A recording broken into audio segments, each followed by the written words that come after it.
I was a writer, but I was married, I had a child, I wasn't making any money, so I became a spy, because spying pays very well.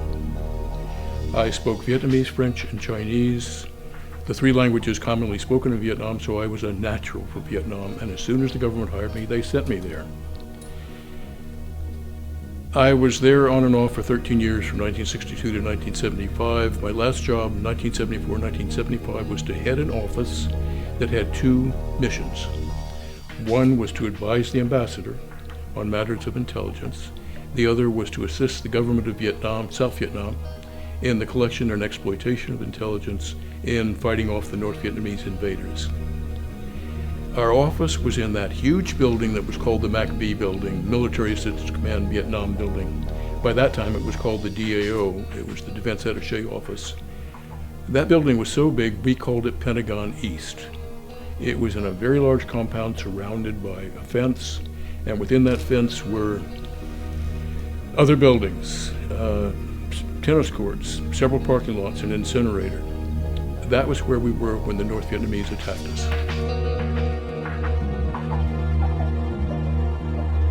Since the middle of March 1975, it had been obvious to me I was in intelligence. I saw the indicators. I knew that the country was going to fall.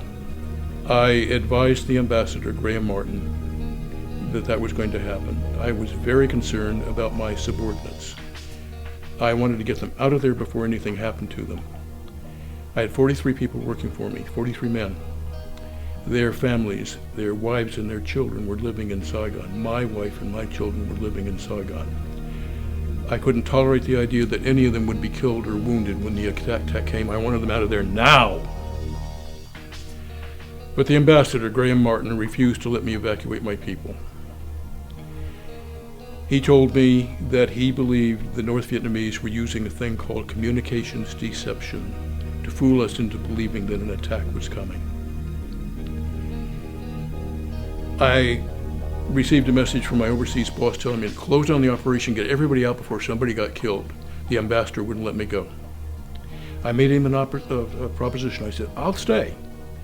I'll keep two communicators with me, and we'll keep the communications open from Washington, so you keep on getting the intelligence about what's going on. But let my people go out of the country. He turned me down. So I cheated. I used any ruse I could think of to get my people out of the country. Some I had to give a direct order to go because they didn't want to leave me behind. Some I sent out on phony home leave, others on fake vacation, still others on trumped up business travel, anything to get them out of the country. And toward the end, almost at the very end, I took money from my own pocket, and with no authorization, no orders, I bought a ticket on Pan Am, put one of my guys on the plane, and said, go. That turned out to be the last Pan Am flight out of Saigon. I knew I had to stay. First of all, of course, the ambassador wouldn't let me go. But there was also the issue of all of my subordinates and their families. I had to get them out, and it was going to take time to do that. Besides that, I had 2,700 South Vietnamese who had worked with my organization over the years. I knew how cruel the North Vietnamese would be to those guys if they captured them. I wanted to do everything I could to get them evacuated. Since I had to stay, I asked for 2 volunteers to stay with me. The guys in my comm center said, they were family men. They owed it to their mothers, to their wives and their children, not to risk their lives. Then 2 brave men stepped forward. I'll call them Bob and Gary because their names are still classified. I explained the danger to them. I told them we might not have electricity, we might be bombarded. I didn't know what was going to happen. They understood the danger, and they agreed to stay with me. Amanda, as long as I live, I will love those 2 guys for their raw courage. They've risked their lives because I asked them to. After my family left, I sent them out on a ruse like everybody else. I moved out of the villa we were in. I moved out to my office out on the northern edge of Saigon at Tan Son Nhut, and I slept on a cot in front of my desk between the 2 flags that stood on both sides of my desk, the American flag and the South Vietnamese flag, and I slept with a .38 under my pillow. The question was, could I get out? By this time, the compound was surrounded by refugees. They were streaming south as the communists came closer to Saigon. They had surrounded the compound. They were 10 to 15 people deep. I wasn't sure I could get out at all, but there were several trips I had to make. I'll tell you about one. I went to see a South Vietnamese officer, a man I had worked with over the years, a true professional in our business, a man for whom I had great respect. I had to see him personally because I had to tell him what he was supposed to do, where he was supposed to go, and where his men should go when the evacuation order came.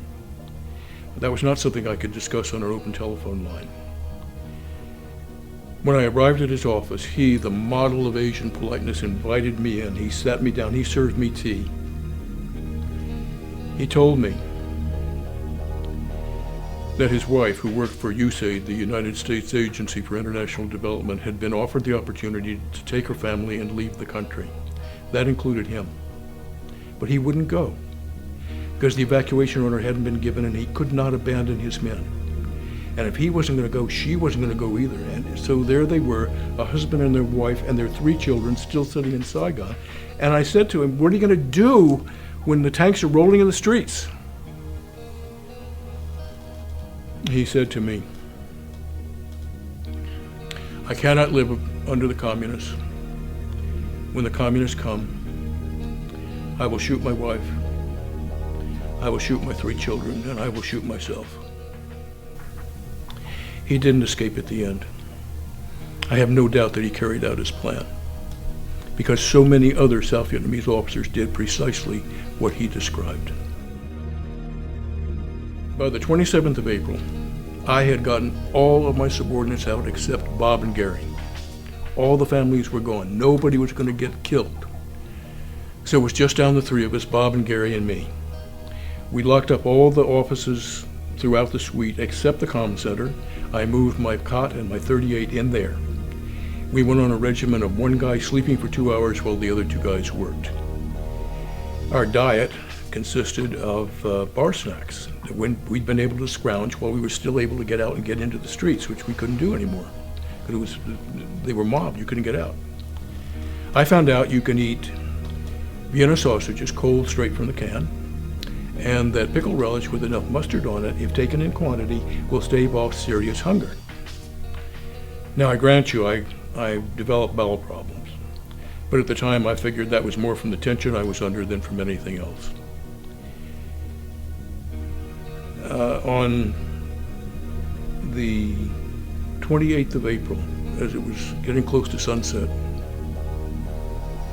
I went out of my office to make a head run. Pentagon East, this magnificent building, was in shambles. There was broken furniture and trash all over the halls. The latrines were filthy and they smelled disgusting. I went into the men's room. I was standing in front of the urinal when the wall in front of me snapped out at me as if to slap me down, and then was whacked back into place again. Heard a huge explosion. Any sensible person would have taken cover, but I didn't. I wanted to know what was going on. So I left the men's room. I went down the hall to the western side of the building, unblocked the door, and I went outside. I covered my eyes against the setting sun to look across the runway to see if I could see what that explosion had been. And my ears picked up the drone of turboprop aircraft. So I looked up, and there they were, 5 A-37 Dragonfly fighters. And while I watched, they came together, they went into a dive over the runway and dropped bombs. Well, the resulting explosion knocked me to the ground, but I was on my feet and running immediately back into the building, locked the door, down the hall, back to my office. As soon as I got in, we got a dispatch in saying that South Vietnamese pilots, some of them trained in the United States, had defected to North Vietnam, and now they were bombing Tan Son Nhut. That was the beginning. We were bombarded all night long. Shells fell well into the compound. First rockets, and then about 2 o'clock in the morning, the artillery began. One C-130 on the runway in back of us was blown up. The building next door to us exploded. And the worst thing that happened was that the Marines at our gate, these guys I had been talking to find out what was going on, to get the scuttlebutt, they were hit. 2 of them were killed. Their names were Judge and McMahon. They were the last two American fighting men to die on the ground in Vietnam.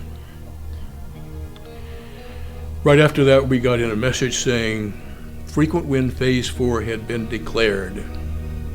That was the code word for the evacuation. The evacuation was on. I found out later the ambassador never did declare it. He was countermanded probably by the president. This was after the North Vietnamese were already in the streets of Saigon. I called the embassy. I said, the evacuation has been declared. Get us out of here. And the woman I talked to was very polite. She was even gracious. She explained to me, as one does to a child, that we were too far away and the embassy couldn't do anything for us. She was very sorry about that because, although I probably didn't know it, all those people who were in the streets had gone into rioting. Well, of course I knew it. I could see them. Amanda, I won't tell you what I said to her because you're a nice lady. But her response to me was, "Oh, you're quite welcome." By that time, the Marines were in the compound. I tracked down Al Gray. He was a Marine colonel that I'd worked with over the years. I said, "Al, the embassy can't get us out. Can you get us out with your men?" He said, "I will." Right after that, we got word in we had to clear out of the office because South Vietnamese Air Force officers had broken into the building. They were armed and they were demanding evacuation. We sent out our last message. We destroyed our crypto equipment, our communications equipment, and we went to the evacuation area, which was another office that was being guarded by the Marines. I found Al and I said, "Al, get Bob and Gary out." I couldn't tolerate the idea something would happen to them after all they'd been through. About 2 o'clock that afternoon, I watched their chopper sail off en route to the 7th Fleet in the South China Sea. I knew my work was finished. I don't remember most of what happened the rest of that day. I was in terrible shape, but I do remember very clearly the end of it. It was getting dark, it was raining, I was outside. The whole compound was filled with CH-53 helicopters, these great big Marine helicopters that can carry 58 troops loaded for combat, and some little Hueys, the little slicks that Air America, the civilian air company, was running. Al told me to get on a chopper, and I said, "Please let me wait till I get word that Bob and Gary are safe aboard a ship of the 7th Fleet." He wasn't having that, and in words I can't repeat to you, he told me to get myself on that chopper now. So I did. I was carrying the 2 flags that had stood on both sides of my desk, the Stars and Stripes, and the gold and orange banner of the now defunct Republic of Vietnam. For some reason, I got on a little Huey. As soon as we were airborne, I saw the tracers coming at us. We took enough lead in the fuselage, I thought we were going down, but we didn't. We made it. And as soon as we were over water, the pilot dropped us suddenly down to just over the surface of the ocean, and my stomach stayed up in the sky. He explained to me later he had to do that because the North Vietnamese had surface-to-air missiles. They might try to shoot us down. I probably blacked out on the way out to the 7th Fleet. I don't remember, but I was conscious when we arrived. He circled over the Oklahoma City, the flagship of the 7th Fleet, and then very slowly he went down and landed on the floodlit helipad in the dark. He told me later that he, a civilian pilot, had never before landed on a ship. We got out of the Huey. Somebody took my .38 away from me. Flashbulbs went off. Somebody pushed the Huey over the side of the ship into the ocean. I went through some kind of processing I don't remember. When I got back to the States, it turned out I had pneumonia. I was diagnosed with pneumonia as a result of food deprivation, lack of rest, and muscle fatigue. But that wasn't the worst thing. My ears were damaged from the firing, and I had a full-blown case of what we now call post-traumatic stress injury. Because I'm a writer, I wrote about what happened, so a lot of that got taken care of. The good thing that happened was that as a result of what happened during the fall of Vietnam, the ambassador essentially got fired, and I got a medal, the Civilian Meritorious Medal. This is my proudest possession.